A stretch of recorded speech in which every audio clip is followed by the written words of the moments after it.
Hello everyone. In this session, we are going to discuss about non-probability sampling, which is a type of sampling, and what are the types of non-probability sampling, what are their demerits and merits. So, what is a non-probability sampling?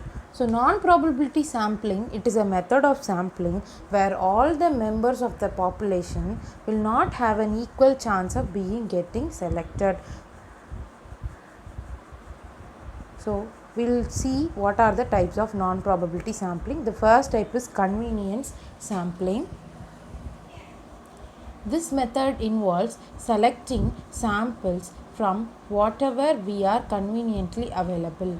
Example, a teacher may select students from his or her class. So, this method is also known as accidental sampling because the respondents whom the researcher meets accidentally are included in the sample. The merits of convenient sampling are it is the cheapest and the simplest, and it does not require the entire list of population, and it does not require any statistical expertise. Some of its demerits are the convenient sampling is highly biased, it is least reliable sampling method, and the findings out of this sampling technique cannot be generalized.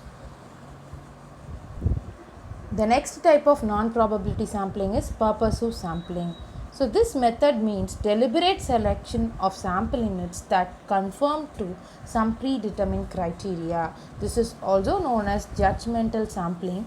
This involves selection of cases which we judge as the most appropriate ones for the given study. So, some of the merits are it is less costly and more convenient, and it guarantees inclusion of relevant elements in the sample.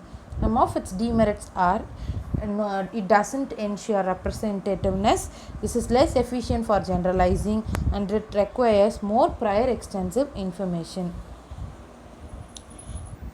So, the next type of sampling is quota sampling.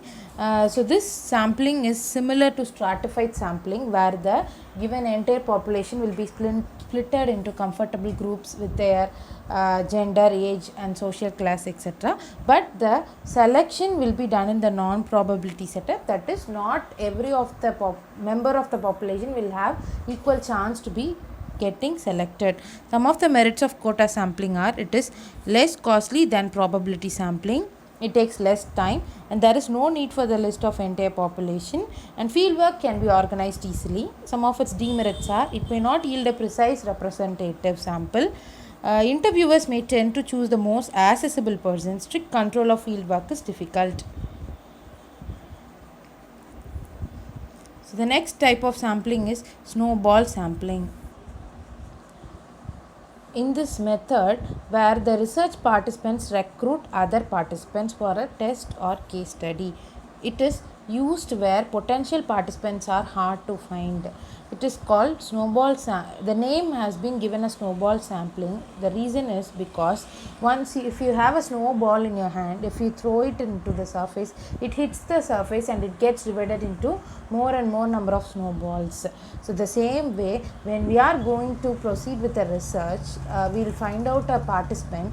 From that participant we will get to know about more and more number of participants. This case can be applied in case of when we are going for a survey of drug users, and where we are not having the knowledge about the sample. So, some of the merits of snowball sampling are it is very useful in studying social groups, informal groups. It is useful for smaller population for which no frames are readily available. Some of its demerits are it does not allow the use of probability statistical method. It is difficult to apply this method when the population is large. So, in this session we have discussed about the types of non-probability sampling. Hope you all have understood. Thank you for listening.